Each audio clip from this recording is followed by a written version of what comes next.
All right, everybody. My name is Jose Maimani. I'm a medical oncologist with Rocky Mountain Cancer Centers. And today I have Dr. John Burke, who's one of our partners at RMCC, who's going to be presenting on updates from our 2020 American Society of Hematology meeting. ASH, as it's known, has an annual meeting in December every year.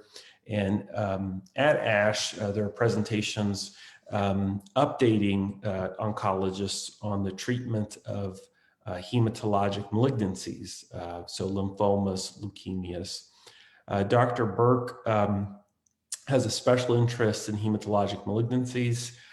He did his medical school training at Baylor University, did his residency at University of San Francisco, and did his fellowship at Memorial Sloan Kettering in New York. Since joining RMCC, he has been very pivotal in elevating our research, not just at RMCC locally, but on a national level through the U.S. Oncology Network. And he's very well known throughout the country for the treatment of hematologic malignancies. So Dr. Burke, it's a pleasure having you on Facebook Live, and I'm going to go ahead and hand it over to you. Great. All right. So I will thank you very much for the kind introduction while I'm sharing my screen here. Okay, how's that? Can you see that? That's perfect. Okay, great. Yeah, so what I was asked to do is provide kind of a ASH annual meeting update, which, as you heard, was the first part of December every year, with an emphasis on chronic lymphocytic leukemia and on lymphomas.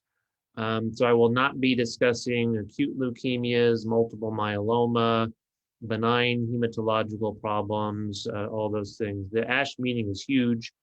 And before I even get started, I will point out that even within CLL and lymphomas, I am not touching on every single new finding that was presented. If I were to try to do that, we'd be here all day. So I've sort of selected what stuck out at me as sort of the highlights, but I'm sure I missed something. So if anyone has, other things that you've heard about or whatever that you want to ask about, feel free to throw that out there. I don't even pretend to know every single abstract, because even there were hundreds of them just in these two areas. So I sort of divided the talk into two parts, the first being CLL and the second being the lymphomas. I didn't use any fancy slides showing all the data.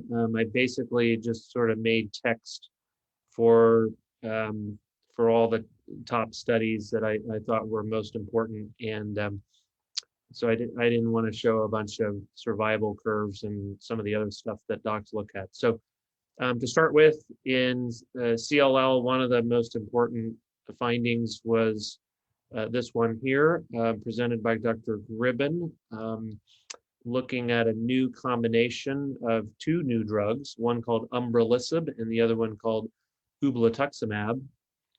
I confess to some bias because we in Rocky Mountain Cancer Centers actually participated, and some people watching this may be actually on this study.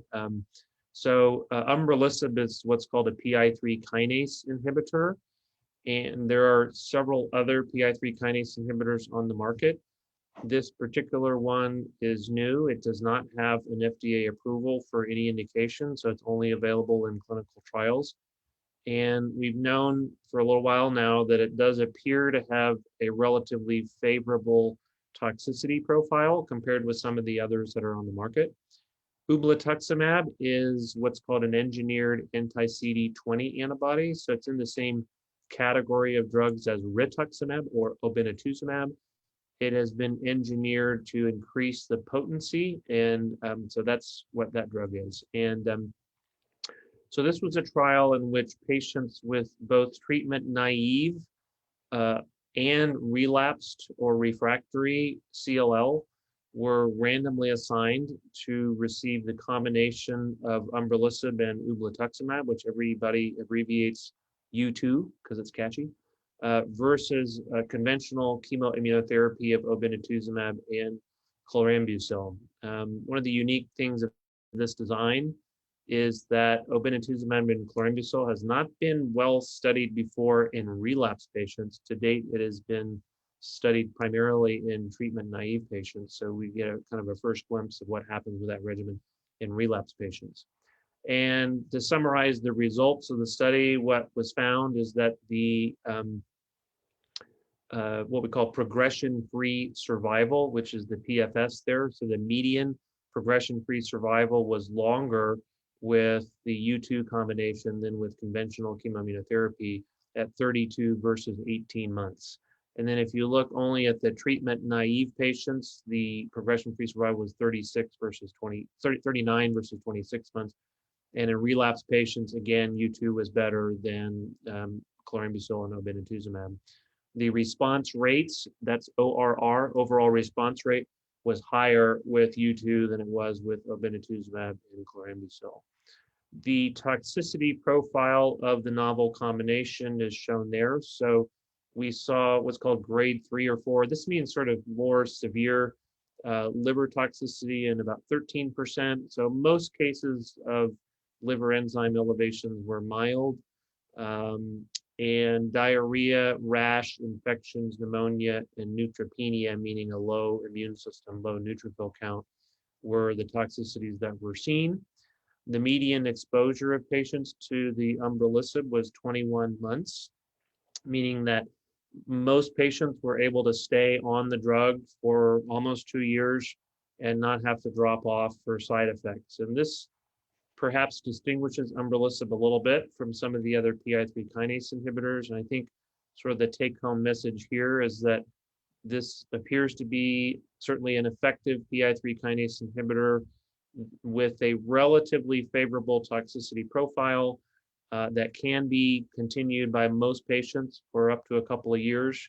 And because it appears to be superior to chemoimmunotherapy, most people think that this will likely lead to an FDA approval of this new combination in patients with CLL, probably both in the initial setting and in relapsed patients. So that's why it's pretty important to study.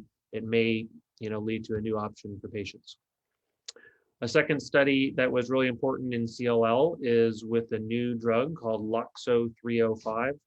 And this is a different drug than what we've seen before. So many of you may have heard of what are called Bruton tyrosine kinase, BTK inhibitors. There are 2 of them currently on the market in CLL, one called ibrutinib and the other acalabrutinib. And then there's a third one, zanubrutinib, in development. All 3 of those drugs bind to BTK in what's called covalent fashion, which means that when they bind to BTK, they stick on it and they're done. They're stuck there forever. The drug is stuck on the BTK. And one of the theoretical problems is that while that happens, the body is able to synthesize new BTK. The cells can synthesize new BTK that in theory, it may not be bound. So there's interest in developing what are called non-covalent BTK inhibitors. So these are drugs that bind to BTK, kind of inhibit it, but then they can release from BTK and then bind to other new BTK molecules that may get synthesized. And so in the lab, this drug, LOXO 305, appears to be effective in cells that no longer are sensitive to ibrutinib. That is, the cells have become resistant to ibrutinib, and yet this BTK inhibitor still works against them to kill them. So this was what's called a phase 1/2 trial. Phase 1 means they escalated the dose for a while. And then once they found a dose they were happy with, they treated a bunch of patients with the same dose on a phase 2 trial. So they reported on 139 patients. The overall response rate was 63%. This sort of understates a little bit the benefit of the drug, because if you look, almost every single patient had some lymph node shrinkage from this drug. Like, so if you had 20% lymph node shrinkage, that doesn't count as a response. It counts as stable disease, but your disease still got better. So this drug worked in almost everyone, at least to some degree, and it worked enough to be counted as a response in 63%. It's also interesting that responses continue to improve with time. So this may not be sort of the final number. That is, the longer patients stay on the drug, we may see the number, the percentage increase with time. We'll see with further follow-up. Responses were seen to occur even if patients had what's called a C481S mutation, which is a mutation in BTK that makes CLL cells resistant to ibrutinib. And so they could have this mutation making their cancer resistant to ibrutinib, and yet the LOXO 305 drug still worked. And it worked regardless of whether patients had been exposed to ibrutinib or not. And it worked regardless of how many prior therapies for CLL that they had. So really, it was widely effective sort of across the board, even in some of these tougher cases. Another important feature of the drug appears to be that it has a different toxicity profile than the other BTK inhibitors. We know BTK inhibitors like ibrutinib and acala can cause bruising, usually in like 40 to 50% of patients, and more serious bleeding in about 3%. And with this drug, it was only 16% got some bruising. There was only, I think, one serious bleed in a patient who got in a bike accident. So there were 2 cases of atrial fibrillation, which is also known to be a risk of the other BTK inhibitors. But both of these patients had previously had AFib, so probably the drug wasn't causing their AFib. So it has a different toxicity profile, which looked very favorable. Only 1.5% of people had to stop the drug because of side effects, which is a low number. And so very promising results. And this is moving forward in multiple additional clinical trials in CLL, both in previously untreated and in previously treated patients. So definitely a lot of promise for some of these ibrutinib resistant cases. Another study was called Captivate. This one's a little tougher to know what to do with. This was looking at the new combination of ibrutinib, the BTK inhibitor, with venetoclax, which is an orally administered drug in CLL. It's what's called a BCL2 inhibitor. So what they did is they treated patients with that combo for 1 year. And then they did a test called minimal residual disease, or MRD. And MRD, if the patients were MRD negative, meaning they could not find any minimal residual disease, then they were randomized to either stop therapy and get a placebo, or to continue ibrutinib alone. Why? Well, because the normal treatment program is if you go on ibrutinib, you stay on it, and you stay on it indefinitely until you have side effects or the cancer gets worse. Fortunately, for most patients with CLL, it lasts for years. So many people can stay on ibrutinib and have their CLL controlled for many years, but it's expensive, $12,000 a month, and it does have some side effects that increase with time, like high blood pressure and others. And so there's definitely an interest in the field among professionals and patients in stopping therapy. Can I be treated for a year and then stop? So that's really the question here is, can we get people into a deep remission with no MRD and then stop therapy? Or if we get them into a deep remission, are they better off continuing the ibrutinib? So that was the question. And then they measured what happened 1 year later after they stopped treatment versus stayed on ibrutinib. And so that's called disease-free survival. They measured if they were free of CLL 1 year later between the 2 groups. So they enrolled 164 previously untreated patients. If you look at what happened, after 1 year, 75% of patients had undetectable MRD, and then they got randomized either to stop or to continue ibrutinib. And if you continued ibrutinib, 100% of those patients were free of disease at 1 year. And if you stopped ibrutinib and got nothing, 95% of those patients were still in remission at 1 year.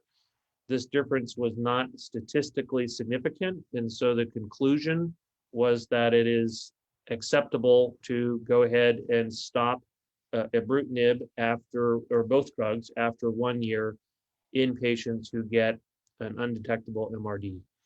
I'll point out the main toxicity of the combination is a suppressed immune system, or low neutrophil count, and I kind of already mentioned the conclusion here. So whether one should use this combination, this is not an FDA-approved combination yet. There is a trial that might lead to an FDA approval of the combo called the GLOW study. It's being conducted, I believe, primarily in the UK, and it's comparing this highly effective combo with the less highly effective chlorambucil and obinutuzumab.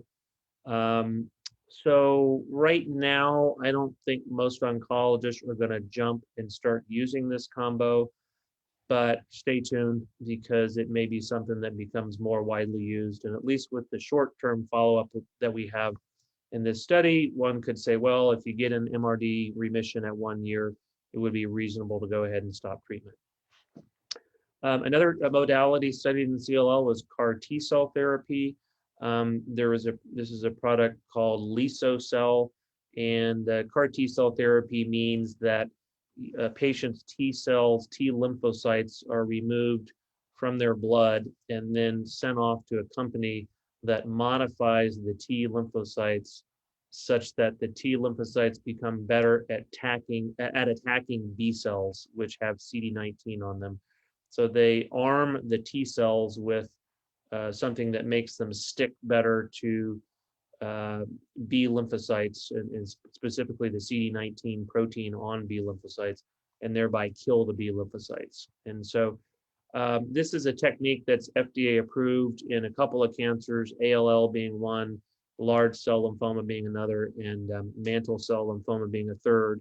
It is not approved for CLL, so this is an experimental treatment in CLL. And they tested adding Lysocell to ibrutinib in high-risk patients who were either getting worse on ibrutinib or were in less than a complete remission after 6 months of therapy with some of these other high-risk features here. And so it's an early study. They've treated 19 patients in this cohort of the study, but they found pretty impressive results. The overall response rate was 95%, and the rate of complete remission was 63%. And roughly 79 to 89% of patients developed undetectable MRD, which means a deep remission and you can't find any CLL in the body. So looks very effective. CAR T-cell therapy has toxicities that are significant. There's one called cytokine release syndrome, or CRS, which means a lot of different things. It can include things like fevers, chills, nausea, low blood pressure, damage to the kidneys, you name it. There's a long list of things included in that syndrome. This was seen in 3/4 of patients. It was more severe in only 5%. At what's grade 3 is more severe toxicity. With this particular product, the timing of that is that it usually starts about 1 week after treatment and lasts for about a week. And then with CAR T-cell therapy, you can see neurological side effects, which can be variable, but include things like sleepiness, confusion, delirium, even as severe as seizures. So severe neurological side effects were seen in 16%. These are generally reversible toxicities. They do get better, but obviously that could be very distressing for patients or even worse for their families. So the early conclusions are that this is an effective modality. The toxicities are sort of what we knew with CAR T-cell therapy. It looks like combining it with ibrutinib may be better than just giving CAR T by itself. But it certainly, with only 19 patients treated in this cohort so far, needs additional study, more patients, longer follow-up. And so this is a trial that continues to enroll patients. I made one table here of what I call the triplet therapies. There were 4 papers presented looking at the combination of BTK inhibitors, venetoclax, and an anti-CD20 antibody. I listed the BTK inhibitor on the top here, the venetoclax here, and then the anti-CD20 antibody listed here. So the trials are in various stages of treating patients. You can see the number of patients that were treated across here. And I would just point out the effectiveness here appears good. 84 to 100% of patients are achieving responses. 30 to 55% of patients are achieving complete responses, and 44 to 90% of patients are getting undetectable MRD with these triplets. Some of these patients have relapse disease, so it's a little harder to get MRD remissions in these folks. Um, so nothing really to act on. I don't know anyone who's sort of using these triplets outside of clinical trials right now, but it's early data on what happens when you combine all these. It appears to be doable. There are no major toxicity signals where people are dying or you're getting too much side effects or anything like that. It's doable. And so there are ongoing trials that continue to investigate the role of these triplets. So that's all I have for CLL, and now I'll move on to lymphoma. There was an interesting series of what are called bispecific antibodies. So bispecific antibodies are a new mechanism of action. They bind to a protein on malignant B lymphocytes with one arm, and they bind to a protein on the non-malignant native T lymphocytes with the other arm. So the B cell protein that they bind to is called CD20, and the T cell protein that they bind to is called CD3. And so basically, it's sticking onto the cancer cell, the B cell, and then trying to bring a T lymphocyte next to the B cell. So it's kind of like CAR T cell therapy in a way, but because it's using T cells to try to kill B lymphocytes that are cancerous, but it's not, it's using the patient's native T cells. There's no removal of T cells from the body. Uh, Unlike CAR T cell therapy, there's no modification of those T cells. It's just trying to take the patient's native T cells and stick them close to the B cell and kill the cancer cell that way. So there were 4 products in this category presented at ASH. One of them was called odronextamab, and they studied patients with relapsed B-cell non-Hodgkin lymphoma. All of these trials were phase 1, 2, meaning they went through dose escalation, starting at a low dose to make sure things were safe, get the toxicities figured out, and then escalating the doses in different patients. And then if they find a dose they like that they think achieves that right balance between efficacy and toxicities, then they treat a whole series of patients at that dose in what's called phase 2. So this particular drug is administered intravenously. They hospitalize patients. There's what's called a step-up dosing schedule. So if I'm a patient, I get the first dose is real low, and then I get an intermediate dose, and then I get a higher dose. And that schedule is designed to mitigate the risk of cytokine release syndrome. They treated 136 patients, a little more than half with diffuse large B-cell lymphoma, about a quarter with follicular lymphoma. The toxicities are here. They saw cytokine release syndrome at about 60%, grade 3 and 7%, so relatively low. And neurological toxicity was rare. And really good results in follicular lymphoma with an overall response rate of 90% and complete remissions in 70% of patients. In large cell lymphoma, which is generally a tougher disease to treat once it's relapsed a bunch like this, they treated 11 patients at what they considered to be effective doses, and the overall response rate was 55%. So pretty good. They did see responses even in patients whose CAR T cell therapy had failed and the cancer had relapsed after CAR T cell therapy. So very promising, not FDA approved, probably still be a while, needs more study, but looks good.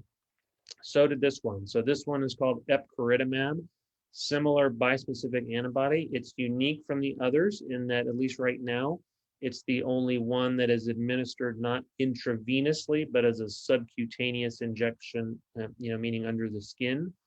And similar design in that they escalated the doses and then expanded, meaning treated a bunch of patients at the same dose. So they've treated 68 patients, most of whom have large cell lymphoma, a smaller number with follicular lymphoma, fairly similar rate of cytokine release syndrome of 60%. They did not see any severe cytokine release syndrome. The injection under the skin did cause some irritating reactions in 50% of patients, and they did see a few neurological events that were transient. Follicular lymphoma efficacy, very similar, very high, 90% response rates and 50% complete response rates. And in diffuse large B-cell lymphoma, once they get to effective doses, really good, 91% overall response rate and 55% complete response rate. This is looking like CAR T-cell therapy. I mean, CAR T-cell therapy in relapsed diffuse large B-cell lymphoma has overall response rates of probably 50 to 80% and complete remissions of 30 to 50%. So some are thinking that maybe these drugs can even be as effective as CAR T cell therapy, not necessarily replace, but certainly be close to as effective and easier to get and faster to get. So another one called glofitamab. This one's unique. It has actually two sites on the molecule that bind to CD20, and then a separate arm that binds to the CD3. So it's kind of a unique design. And they combine it with what we already have in the clinic, an anti-CD20 antibody obinutuzumab, to sort of try to prep the body for this and reduce the risk of cytokine release syndrome. So they've treated a total of 52 patients. About a third had the aggressive large cell lymphoma, and they used the step-up dosing. They concluded the similar number, 63%, had some cytokine release syndrome, and there were a couple patients who had more severe cytokine release syndrome. Good efficacy. So in indolent non-Hodgkin lymphoma, overall response rate was 67% and complete response 54%, and in large cell 61 and 54. So also very effective. We all, everyone who's seen these data agrees you can't compare one of these with the next. They're too early. You can't say one's more effective than the other based on 11, 15, 20 patients, with a specific disease. So I would caution anybody about saying one of these is better than the other. They all look to be effective. So it's definitely a new modality to use these bispecific antibodies. As of today, none of these is approved for use in the clinic. You can't just go into your doctor's office and get these, only being administered in the setting of clinical trials. And but we expect them to continue to show good results and to make their way into the clinic within the next couple of years. So there's a fourth one I don't have to show you today. They presented most of their results last year. They presented some new data as well. It's called mosunetuzumab. All right, and so moving away from the bispecific antibodies, I clumped these together as new PI3 kinase inhibitors and a new BTK inhibitor. So parsaclisib is a PI3 kinase inhibitor that has some differentiating properties from some of the other ones. And this was one study showing how well it works in a little bit less common lymphoma called marginal zone lymphoma. Marginal zone lymphoma is kind of a slow growing, what we call indolent non-Hodgkin lymphoma. And but it's not that uncommon. A lot of us have patients in our clinic with this disease, and definitely new treatments are needed. This parsaclisib was studied at kind of a unique dosing. One of the things we know, as I said before, about these PI3K inhibitors is that over time, patients get into toxicities with diarrhea and things like pneumonia, inflammation of the colon, colitis, liver enzyme problems. And so there's a lot of interest in sort of exploring new dosing strategies in these drugs. And so that's what was done here, is that the drug was given kind of at a full dose of 20 milligrams daily for 8 weeks. But then they tested some new strategies. And what they settled on was dropping the dose all the way down to 2.5 milligrams. So like just over 1/10 of the dose. given as continuous therapy every day. So they tried this in 72 patients and good results. I mean, overall response rate of 57%. Most of these were partial. Few patients got complete responses. It usually lasted about a year. And the average time to when somebody's cancer got worse was like 19 months. So pretty good. So you give somebody a pill and control their lymphoma for a year and a half. And the toxicities were doable. Again, very much like the umbralisib that I showed you before, where they saw about 14% of patients had sort of severe diarrhea. The rest were less severe. And there was some immune suppression, which is similar to the other drugs. So this is not yet available. It looks effective. I don't know for sure whether this is going to get an FDA approval for this indication here, but certainly looks promising. Umbralisib, the same PI3 kinase inhibitor I discussed in CLL. We and others sort of reported out results also in indolent non-Hodgkin lymphoma. A little bit larger study here, so 208 patients, 69 of whom had marginal zone, 117 follicular, 22 small lymphocytic lymphoma. So 3 different forms of indolent non-Hodgkin lymphoma. Pretty similar toxicities, so more severe diarrhea in about 10%, but only 3% of patients had to actually stop treatment because of this diarrhea. They saw some high liver enzymes, grade 3 or 4 in 13%. Few patients got infections, which is a known toxicity of this category of drug, and 1% had a severe inflammation of the lungs called pneumonitis. If you look at response rates across the board down here, it was like 45 to 50% overall response rates. Complete, again, the minority will get complete remissions, 5 to 16%. Median duration of response is probably in the 11 to 18-month range, a little early in the marginal zone lymphomas.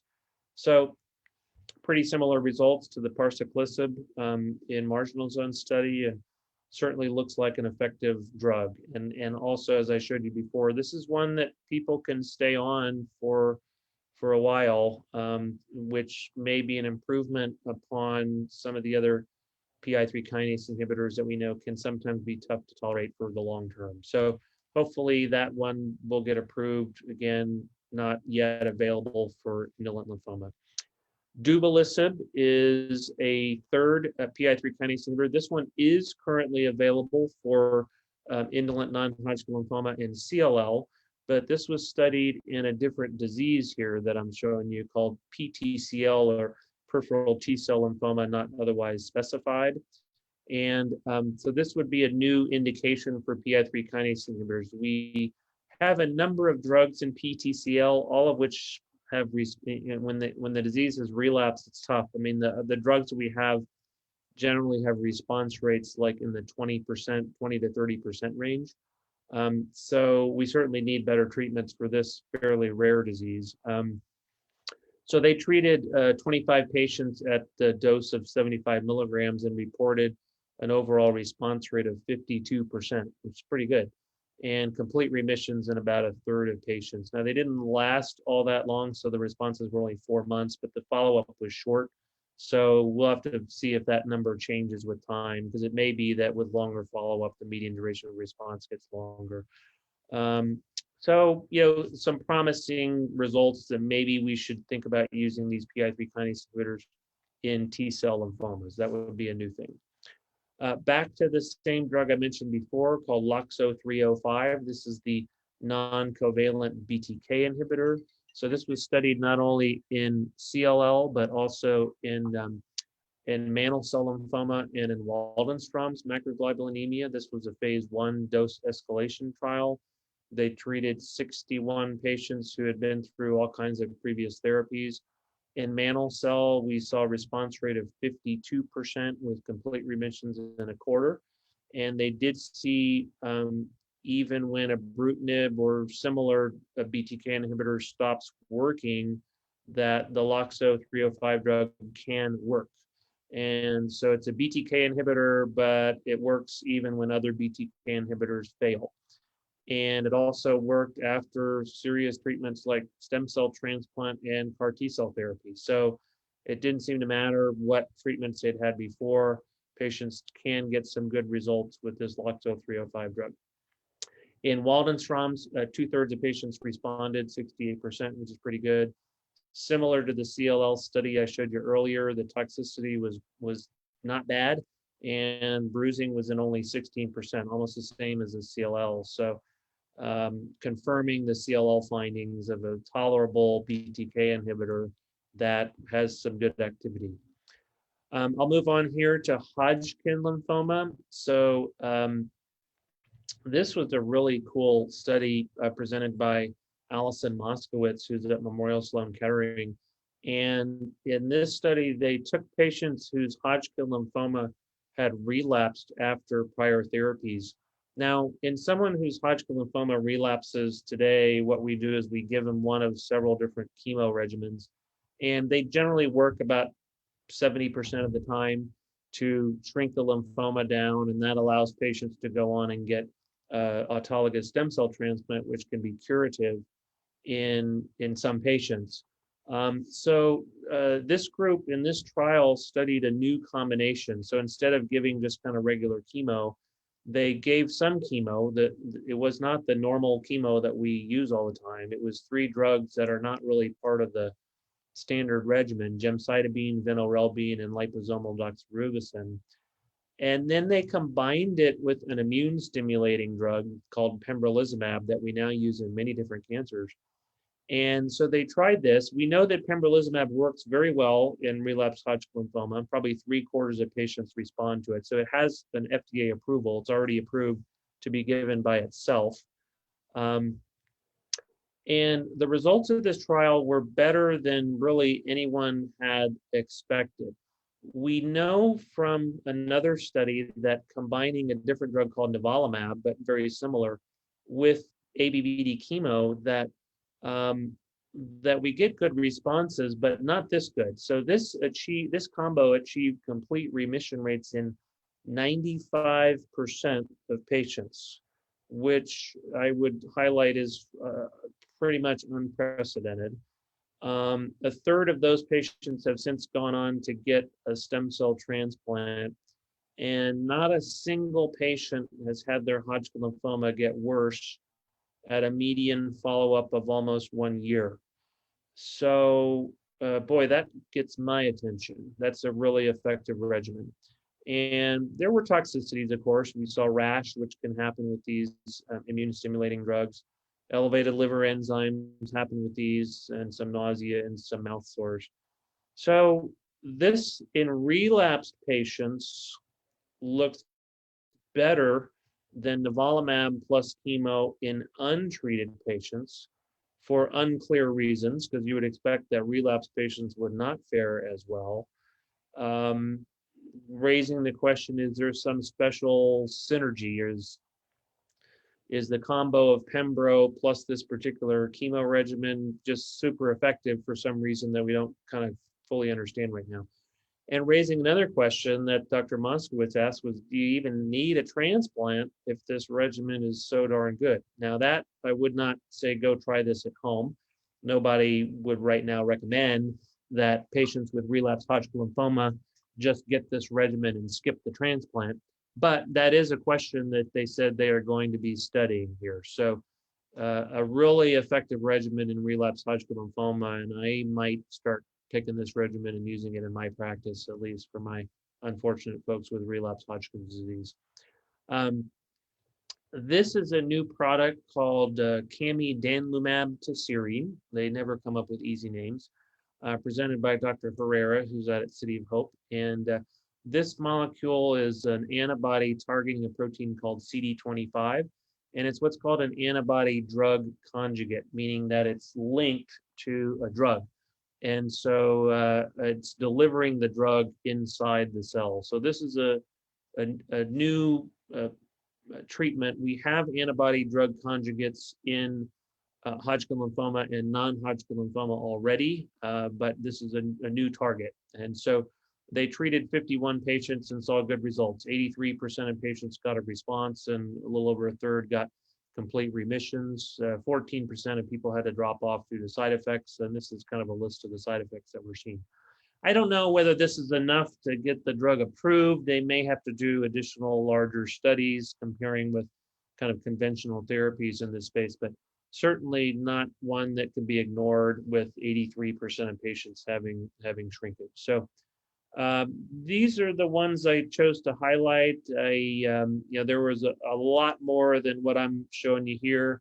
I think the take-home points would be that we do see a larger role for liso-cel. This would be the third CAR T cell product in diffuse large B cell lymphoma is expected. And certainly the one I showed you was that liso-cel looks active in CLL, but it's also active in large cell lymphoma and follicular lymphoma.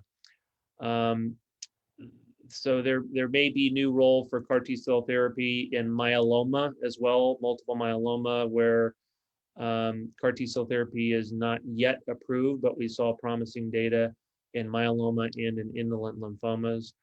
Bispecific antibodies look really good, both for indolent and for aggressive lymphomas. And if you have one of those conditions, maybe getting on a clinical trial with one of those might be a good idea. Novel PI3 kinase inhibitors are likely to come within the next 1 to 2 years. And these, we're working on ways of making these PI3 kinase inhibitors more tolerable for a larger percentage of patients, so folks don't have to drop off due to side effects.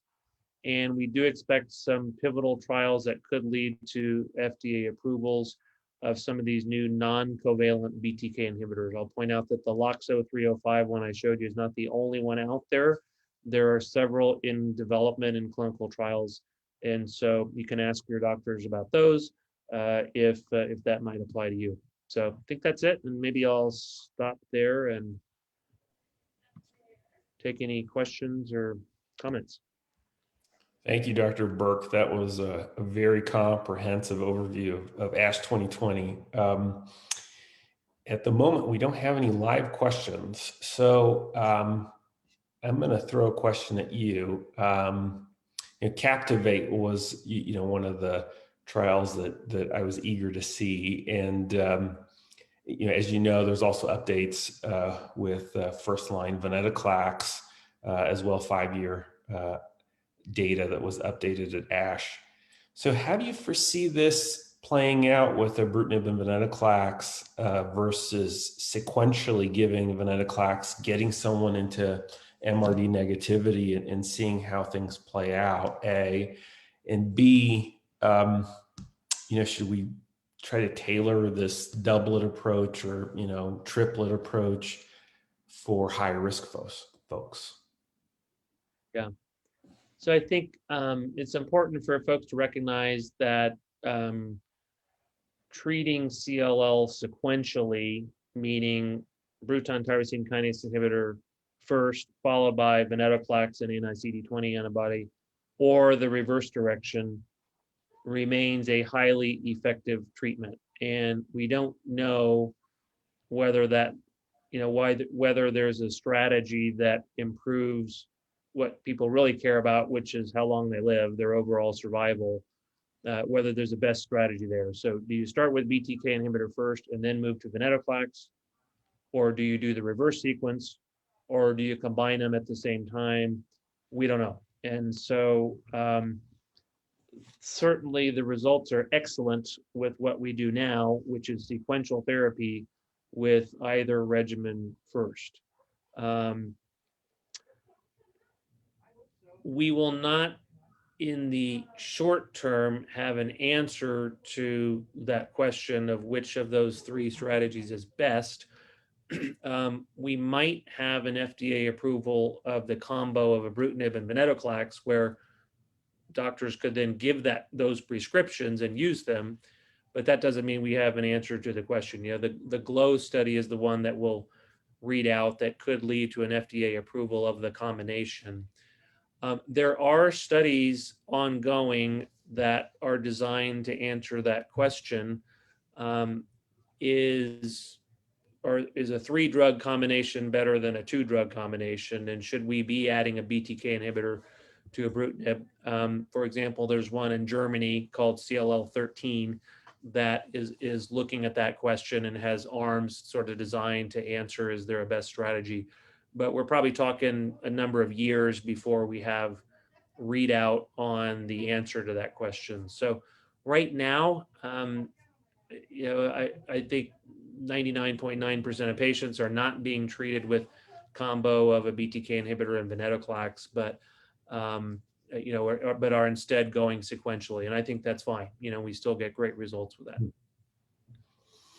One of the hot topics that you discussed are these these bispecific antibodies, and the challenge still remains trying to manage some of these folks. If you can, outpatient. A lot of these patients end up getting inpatient treatment, mostly because of the CSR that you mentioned, the cytokine release syndrome. But is there any possibility in the future that we could try to end up treating some of these folks outpatient? I know you mentioned the subcutaneous formulation, but still a lot of CRS. Yeah. So the answer is yes. It is possible that we will get to where these could be administered in the outpatient setting. There is CRS, but keep in mind that grade 1 CRS, if you get a fever, that's grade 1 CRS, or you get shakes, rigors, which you and I know we see in our clinic all the time with just monoclonal antibody treatments like rituximab. And so, low grade CRS for the most part is manageable in the clinic, or, as an outpatient.